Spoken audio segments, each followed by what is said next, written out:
سر، بازگشت پر آپ کا خیر مقدم ہے۔ آج بازگشت پر ایک نئے سیریز کی شروعات ہو رہی ہے جس کا عنوان اردو کی نئی بستیاں ہے، اور اس سیریز میں ہم اردو کے حوالے سے برصغیر سے باہر ہونے والی سرگرمیوں کی بات کریں گے۔ آج ہم آپ کے مصر کے سفر کے حوالے سے بات کریں گے، کیونکہ مصر شاید وہ جگہ ہے جہاں اردو زبان و ادب کی کوئی قدیم روایت نہیں ملتی ہے، لیکن اردو کے حوالے سے جو تہذیبی اور ثقافتی ترویج ہوئی اس کے نتیجے میں مصر جیسے ملک میں بھی اردو زبان سننے کو ملتی ہے۔ پہلا سوال آپ سے یہی ہے کہ جب آپ مصر میں گئے تو آپ نے مصر میں اردو کو لسانی اور ادبی سطح پر کیسا پایا؟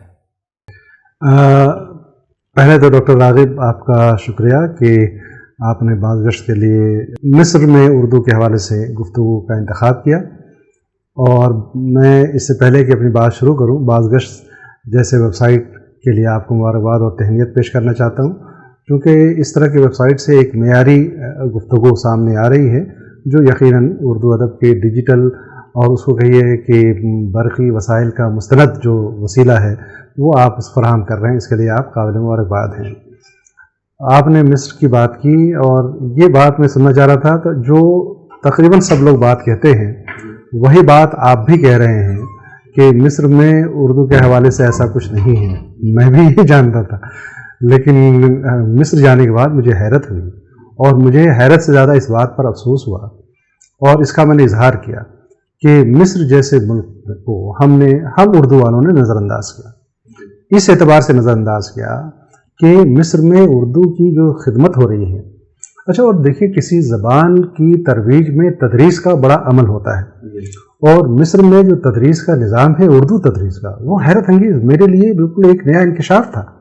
کہ کیا واقعی مصر میں اتنے طلبہ و طالبات، اتنے اساتذہ اردو کے ہیں جو اردو درس و تدریس میں مصروف ہیں، اور یہ تاریخ جو ہے صرف چند برسوں کی نہیں ہے بلکہ یہ 5-6 دہائیوں کی تاریخ ہے، 5-6 دہائیوں کی تاریخ، اور طلبہ کی تعداد سینکڑوں میں ہے، اساتذہ کی تعداد سینکڑوں میں ہے۔ ہم لوگوں نے مصر کو پتہ نہیں کیوں، ہم لوگوں نے کہ ہندوستان میں بھی وہی حال ہے، پاکستان میں بھی وہی صورتحال ہے کہ مصر کے اساتذہ کے بارے میں، مصر میں اردو کی ترویج کے بارے میں ہم لوگوں نے گفتگو نہیں کی، جبکہ وہاں بہت اہم خدمات ہو رہی ہیں۔ آپ یہ دیکھیے تقریباً 6 یونیورسٹیز میں باضابطہ اردو کی تدریس ہو رہی ہے، اور تقریباً 50-60 طلبہ و طالبات اردو تحقیق میں جڑے ہوئے ہیں، ریسرچ یعنی BA کی لیول سے لے کر کے تحقیق کی سطح تک اردو میں کام ہو رہا ہے۔ ہر سال اردو کے کم سے کم 5-10 مقالے سامنے آ رہے ہیں۔ MA کی سطح پہ مقالہ لکھا جاتا ہے، اس کے بعد PhD کی سطح پہ مقالہ لکھا جا رہا ہے۔ اردو لوگ پڑھ رہے ہیں، اردو لوگ بول رہے ہیں، اور اردو پڑھانے والوں کو باضابطہ وہاں ان کی ایک شناخت بنی ہوئی ہے، اور ایسا نہیں کہ جو طلبہ یا طالبات اردو پڑھ کر کے کالج یا یونیورسٹی سے نکل رہے ہیں تو ان کو نوکریاں نہیں مل رہی ہیں، ان کو باضابطہ وہاں نوکریاں بھی مل رہی ہیں۔ اب یہ نہیں کہہ سکتا کہ 100% نوکریاں مل رہی ہیں، لیکن وہ لوگ باضابطہ روزگار سے جڑے ہوئے بھی ہیں۔ تو مصر میرا جانا ایک فعال نیک اس لیے ثابت ہوا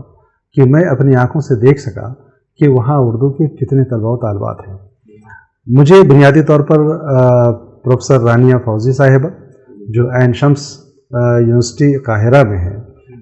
ان کی طرف سے دعوت آئی، اور تحریک تھی پروفیسر یوسف عامر صاحب کی جو اردو کے ایک نامور پروفیسر ہیں، اور انہوں نے ہندوستان سے جامعہ ملیہ اسلامیہ جیسے قدیم یونیورسٹی سے PhD کر کے یہاں سے گئے۔ اچھا، ان کی کتاب بھی ہندوستان سے چھپی، اور وہ کتاب ہے اردو عربی جدید شاعری کا تقابلی مطالعہ۔ تو یا تو ہماری نگاہوں سے اوجھل ہو جاتی ہے یہ ساری چیزیں، تو میں جو کہہ رہا تھا کہ کبھی کبھی ہماری نگاہوں کے سامنے سے کئی چیزیں اوجھل ہو جاتی ہیں، انہی میں سے ایک بستی، اردو کی بڑی بستی جس کو ہم کہہ سکتے ہیں، وہ مصر ہے جو ہماری نگاہوں سے اوجھل ہوئی ہے۔ خیر، میں ذکر کر رہا تھا کہ پروفیسر یوسف عامر صاحب اور پروفیسر رانی فوزیہ صاحبہ کی دعوت پر میں مصر گیا، اور پروفیسر یوسف، یہ اردو والوں کی خوش بختی ہے، اور ہم نے مبارکباد بھی پیش کی کہ پروفیسر یوسف عامر صاحب جو اردو کے سینئر پروفیسر ہیں، آج کل ازہر یونیورسٹی کے وائس چانسلر ہیں۔ اب یہ دیکھیے کہ جامعہ ازہر کا جب نام لیجئے تو اس کی ہزاروں سال کی تاریخ ہے، ہزاروں سال کی تاریخ ہے. یعنی علم کے میدان میں دنیا میں اگر چند اداروں کا نام لیا جائے تو سر فہرست جامعۃ الازہر ہے. تو جامعہ ازہر میں جب میں گیا تو وہاں آپ کو حیرت ہوگی راغب کہ لڑکوں کا شعبہ الگ ہے، لڑکیوں کا شعبہ الگ ہے. اچھا، لڑکے کے شعبے میں جو کلیت البنات ہے یعنی لڑکیوں کا، اس میں تقریباً 10-12 اساتذہ اردو کے ہیں اور سینکڑوں طالبات وہاں موجود ہیں. اسی طرح سے جب آپ لڑکوں کے شعبے میں جائیں تو وہاں بھی اساتذہ کی بڑی فہرست ہے، تقریباً 10 سے زائد اساتذہ ہیں، طلباء اسی تعداد میں موجود ہیں، اور ریسرچ کرنے والے دونوں شعبوں میں تقریباً 5-10 موجود ہیں. تو جامعہ ازہر میں 2 بڑے شعبے اردو کے، عین شمس یونیورسٹی میں بہت بڑا شعبہ اردو کا، اس میں بھی کئی اساتذہ ہیں. اسی طرح سے اسکندریہ یونیورسٹی میں ہے اور طنطا یونیورسٹی میں ہے. قاہرہ یونیورسٹی جہاں سب سے پہلے اردو کی تدریس کا نظم ہوا اور وہاں سے اردو تدریس شروع ہوئی، لیکن وہ شعبہ بنسبت جامعۃ الازہر کے اتنا بڑا شعبہ نہیں بن سکا. اور میں نے وہاں کے صدر سے بھی گفتگو کی کہ اس کو ذرا اور وسیع کریں. تو تقریباً 6 منصورہ میں اردو پڑھائی جا رہی ہے، اور طنطا کا نام لیا، اسکندریہ کا نام لیا. اس کے علاوہ حلوان یونیورسٹی میں عنقریب اردو کا شعبہ کھلنے والا ہے. تو ظاہر ہے یہ اردو کی مقبولیت تو ہے. اچھا، اور جو مقالے لکھے جا رہے ہیں وہ مقالے بر صغیر کے حوالے سے لکھے جا رہے ہیں، چونکہ اردو کا تو محور اور منبع تو یہی ہے، بر صغیر ہی ہے. تو بر صغیر کے ادیبوں کے حوالے سے، بر صغیر کے شاعروں کے حوالے سے، لیکن ان کے پاس میں نے یہ دیکھا کچھ کمیاں ہیں، ہے نا. اور یہ کمیاں ظاہر ہے اس وجہ سے ہے کہ اشتراک نہیں ہو سکا، ربط نہیں ہو سکا، اور آمد و رفت کا سلسلہ اتنا نہیں رہا جتنا یورپ اور امریکہ سے ہندوستان اور پاکستان میں ہے. تو یہ میں نے اپنی تحریروں میں بھی لکھا، وہاں کے اساتذہ سے بھی گفتگو کی اور یہ کہا کہ وقت کا تقاضا ہے کہ آپ بر صغیر کی اہم یونیورسٹیوں کے ساتھ معاہدہ کریں، اور ہم بر صغیر کے ادیبوں سے گزارش کرتے ہیں، انجمنوں سے، اداروں سے گزارش کر رہے ہیں کہ جب آپ کے وہاں کانفرنسز ہو رہی ہیں، سیمینارز ہو رہے ہیں، تو مصر کے وہ اساتذہ جو اردو کی خدمت میں دن رات مصروف ہیں ان کو تو بڑھائیں. لیکن آپ یہ دیکھیے مصر میں اگر آپ اردو کے اساتذہ کے نام سے جانیں تو کتنے لوگ ہو جائیں گے. اب آپ دیکھیے 2-3 نام ہی صرف سامنے آ رہے ہیں، 2-3 نام آ رہے ہیں. اچھا، اس کی وجہ کیا ہے کہ یہ 2-3 لوگ آ رہے ہیں جا رہے ہیں، اور میں بھی چند ہی لوگوں کو جانتا تھا. مطلب جس میں سے پروفیسر یوسف عامر ہیں، پروفیسر ابراہیم محمد ابراہیم ہیں، اور ڈاکٹر جلال حفناوی صاحب ہیں، پروفیسر احمد القاضی ہیں، ہے نا. ان لوگوں کے چند نام تھے جو بار بار ہندوستان آئے. ان میں سے ابراہیم صاحب شاید ہندوستان نہیں آئے، باقی یہ 3 اساتذہ تو ہندوستان آئے ہیں. ابراہیم صاحب سے میری ملاقات پاکستان میں ہوئی تھی. اس کے بعد میں نے خواہش کا اظہار کیا کہ وہ ہندوستان بھی تشریف لائیں. تو وہاں ایک چیز جو میں نے وہاں کے اساتذہ سے بات کی کہ ان کے جو مقالے جو وہ لکھتے ہیں وہ عربی زبان میں لکھتے ہیں. اردو کا مقالہ عربی زبان میں لکھتے ہیں، لیکن وہ اردو بہت اچھی طرح سے بول سکتے ہیں، اردو اچھی طرح سے لکھ سکتے ہیں، اردو اچھی طرح سے سمجھ سکتے ہیں، تبھی اردو کی کتابوں کا مطالعہ کر کے عربی زبان میں وہ لکھ رہے ہیں. تو یہ اس کے 2 پہلو ہیں. ایک مثبت پہلو یہ ہے کہ عربی داں حضرات تک اردو کی چیزیں پہنچ رہی ہیں کہ اردو کے تخلیقات میں کس طرح کے رویے ہیں، کس طرح کے رجحانات ہیں، کس طرح کے مسائل کو پیش کیا گیا ہے، کس طرح کی باتیں کی گئی ہیں، یہ عربی داں حضرات تک پہنچ رہی ہے باتیں. لیکن منفی پہلو یہ ہے کہ اگر وہ اردو میں بھی لکھا جاتا، میں یہ مشورہ دینا چاہ رہا ہوں ان کو کہ بھلے آپ یہ بہت بہتر کام ہے کہ عربی میں آپ مقالہ لکھ رہے ہیں، لیکن اس مقالے کی اچھی خاصی تلخیص جو 50 صفحات پر کم از کم ہو یا 100 صفحات پر ہو، وہ اگر اردو میں بھی آ جائے تو اہل اردو بھی آپ کی تحریروں سے مستفید ہو سکیں گے. یہ مشورہ میں نے پروفیسر یوسف عامر صاحب کو جو آج کل وائس چانسلر ہیں، پروفیسر ابراہیم محمد ابراہیم صاحب کو جو صدر شعبہ ہیں وہاں کلیت البنات کے، اور اس طرح کے دیگر جو اساتذہ جن سے ہماری گفتگو ہوئی، اور اب میں ان سے مستقل رابطے میں ہوں اور یہ کوشش کر رہا ہوں کہ ان کی حوصلہ افزائی ہو سکے، اور انہوں نے جو خدمات انجام دی ہیں اور دے رہے ہیں ان کا اعتراف بھی کیا جا سکے، اور اہل اردو تک ان کی خدمات اور ان کا تعارف پہنچنا یہ سب سے اہم بات ہے. اور میرا خیال ہے یہ وسیلہ جو آپ کی باز گشت کا ہے، اس باز گشت سے ظاہر ہے اس کے ناظرین پوری دنیا میں پھیلے ہوئے ہیں. میں چاہوں گا کہ اس ویڈیو کو زیادہ سے زیادہ لوگوں تک پہنچایا جائے تاکہ مصر میں اردو کی خدمات کے حوالے سے لوگ متعارف ہو سکیں. ایک بات. دوسری بات یہ ہے کہ ان تمام اساتذہ نے ایک اور بڑا کام کیا ہے، اور وہ کام یہ ہے کہ وہاں جیسے ہندوستان میں قومی کونسل برائے فروغ اردو زبان ہے، اسی طرح کا ایک ادارہ ہے، اتنا ہی بڑا ادارہ ہے جو ترجمہ کے حوالے سے کام کرتا ہے. وہ حکومت کا ادارہ ہے. اس ترجمے کے ادارے نے اردو کتابوں کے تراجم کو تقریباً سینکڑوں کی تعداد میں شائع کیا ہے. اچھا، ان میں یوسف عامر صاحب کی بھی کتاب ہے، ابراہیم محمد ابراہیم صاحب کی بھی کتاب ہے، جلال حفناوی صاحب نے بھی تقریباً 2 درجن سے زیادہ کتابوں کا عربی میں ترجمہ کیا ہے، اور جو اس ادارے سے چھپی ہے قاضی صاحب نے کیا ہے، اور وہاں کے جو بڑے اساتذہ ہیں انہوں نے کیا ہے، اور ہم فوزیہ رانی صاحبہ نے بھی کیا ہے، اور اساتذہ کر رہے ہیں. تو اگر وہ فہرست ہم تک پہنچ سکے اور دیگر ممالک تک پہنچ سکے اور ان کتابوں کا ایک وضاحتی اشاریہ شائع ہو سکے، ہے نا، اور اس کے بعد کا کام یہ ہے کہ جن وضاحتی اشاریہ میں ان تمام چیزوں کا حوالہ ظاہر موجود ہوگا، اور انہوں نے جن موضوعات پہ تحقیق کی ہے ان کی تلخیص اگر اردو میں آ جائے، یہ ممکن ہے کہ ہم ہندوستان والے، پاکستان والے، اردو کے کہیں احباب یا ادارے مل کر کے اگر کوئی پروجیکٹ کی شکل میں وہاں کے ریسرچ اسکالرس کو دیں، وہاں کے اساتذہ کو دیں کہ جو تحقیقی مقالے لکھے جا چکے ہیں، جو یونیورسٹی کے لائبریری میں موجود ہیں، زینت بنے ہوئے ہیں، وہ منظر عام پر آ سکیں تلخیص کی صورت میں، تو یہ ایک بڑا کام ہوگا. جو ان کے وہاں ایک کمی میں نے دیکھی کہ چونکہ اہل عرب ہے،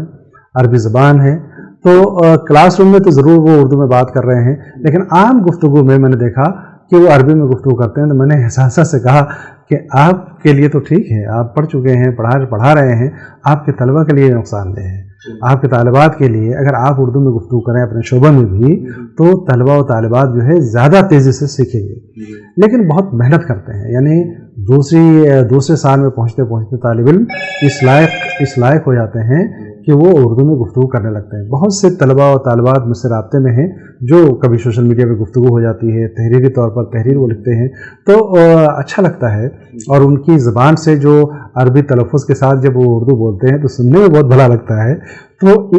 بازگشت کی اگر کوئی ایسی صورت نکل سکے، میں ان لوگوں کے آپ کے ایڈریسز دوں گا کہ اسکائپ پر ان سے انٹرویو کریں، ہے نا، اور ان کے انٹرویوز کو اگر آپ بازگشت پہ لا سکیں تو میرا خیال سے یہ مصری اردو اساتذہ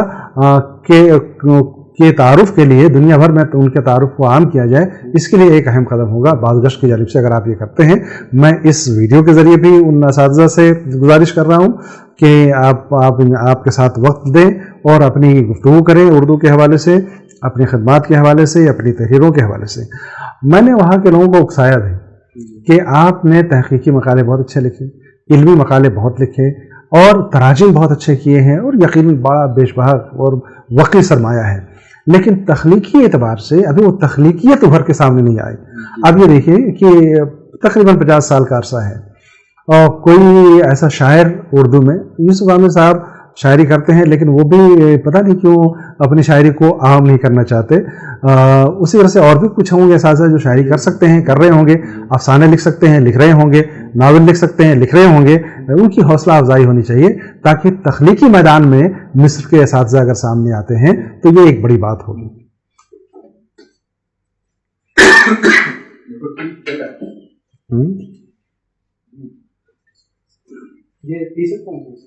ہاں پانی بالکل ٹھیک. کون تھا اس پر جو آیا تھا؟ اچھا سر، آپ نے کہا کہ وہاں بہت سی کتابوں کے ترجمے ہو رہے ہیں عربی زبان میں، تو وہ تراجم جو ہیں آخر وہ کس طرح کی کتابوں کے ہو رہے ہیں؟ کیا شاعری کے تراجم ہو رہے ہیں، ناول فکشن کا ہو رہا ہے، یا پھر وہ جو تنقید ہے یا جو کامنٹری ہے ادب پر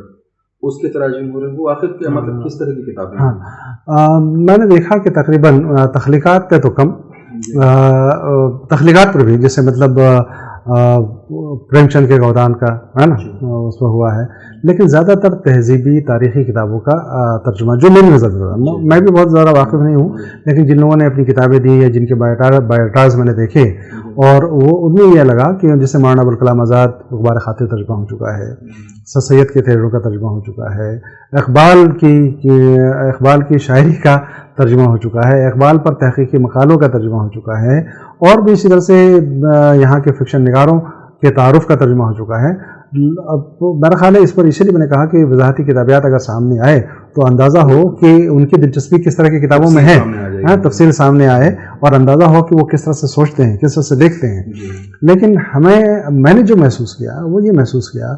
کہ ان کی حوصلہ افزائی اس طور پر بہتر ہو سکتی ہے کہ ان کے پاس کتابوں کی بہت کمی ہے. میں نے لائبریری کا بھی دورہ کیا، لائبریری میں گیا دیکھنے کے لیے،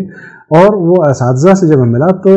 جب میں نے اپنی کتابیں ان کو تحفے میں دی تو اس قدر خوش ہوئے کہ جیسے بہت بیش قیمت کوئی تحفہ ان کو دیا. یعنی کتابیں ان کے لیے ایک نعمت ہیں اور کتابیں وہاں تک پہنچ نہیں پاتی. تو وہ ہم لوگ جب اپنی کتابیں شائع کرواتے ہیں، ہماری کتابیں شائع ہوتی ہیں یا بڑے ادارے ہیں وہ تحفتاً اگر وہاں کی لائبریریوں کو کتابیں بھیجیں تو میرے خیال سے یہ اہل اردو کے لیے کی جانب سے مصر کے اردو والوں کے لیے ایک بڑا تحفہ ہوگا. تو ایک تو کتابوں کی کمی، دوسرا ربط کی کمی، اشتراک کی کمی، یہ چیزیں کہیں آج کے نئے دور کے تقاضے کے اعتبار سے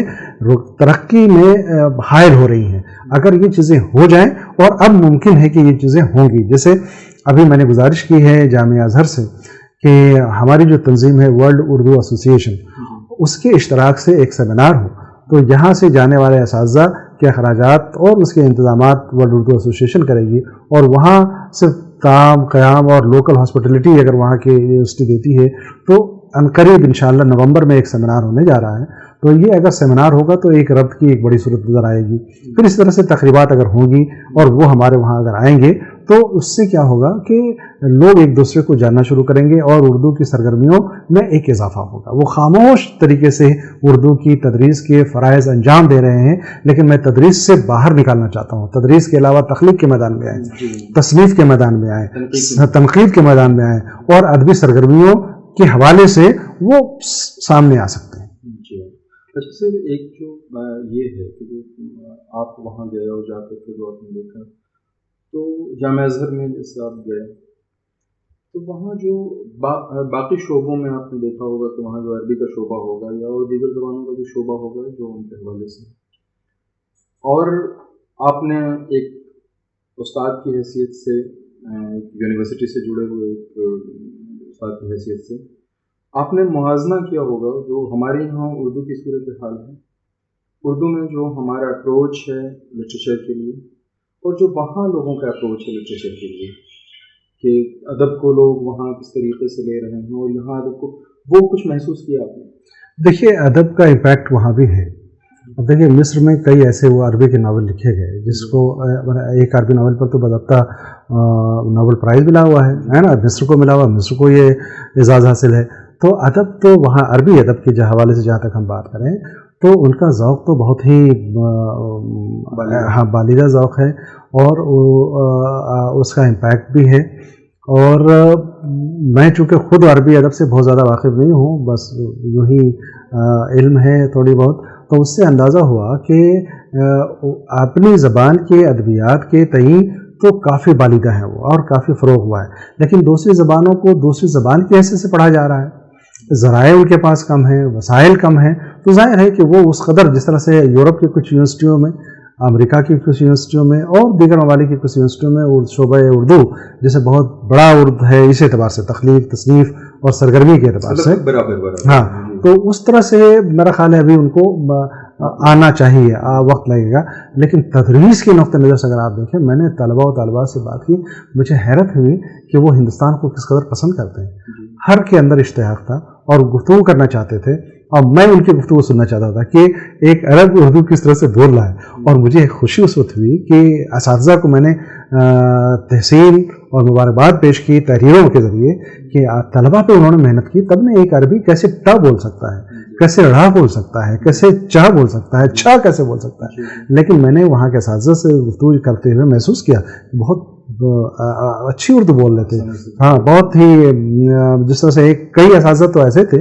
کہ جیسے اہل زبان ہوں اردو کے، اس طرح سے گفتگو کر رہے تھے. اور وہ جو سیکھنے کے مرحلے میں تھے ان سے بھی گفتگو کا اچھا ایک لطف تھا کہ ان کی زبان جو عربی زبان عربی مخرج ہے وہ اردو کو بولنے کی جو کوشش کر رہے تھے، جو نوآموز طلباء و طالبات، تو وہ بھی گفتگو جب کرتے تھے تو میں چاہتا تھا کہ زیادہ دیر تک میں ان سے سنوں، لیکن وہ چاہتے تھے کہ میں ان سے گفتگو کروں. تو یہ سلسلہ اچھا رہا. بہت میرا مصر جانا اس اعتبار سے اچھا رہا کہ میں نے وہاں کی حقیقتوں کو دیکھا، ان کی خدمات کو دیکھا، اور میں ذاتی طور پہ یہ کوشش کر رہا ہوں کہ ان کی خدمات کو اردو دنیا کے سامنے پیش کیا جا سکے. اسی لیے ورلڈ اردو ایسوسی ایشن کی جانب سے ایک بڑا منصوبہ ہم نے بنایا ہے، اور انشاءاللہ 22 اگست کو بھی اس میں شامل کروں گا کہ مصر کے جتنے اساتذہ ہیں ان کی سوانح اور ان کی تعلیمی اور تدریسی خدمات کے حوالے سے ایک کتاب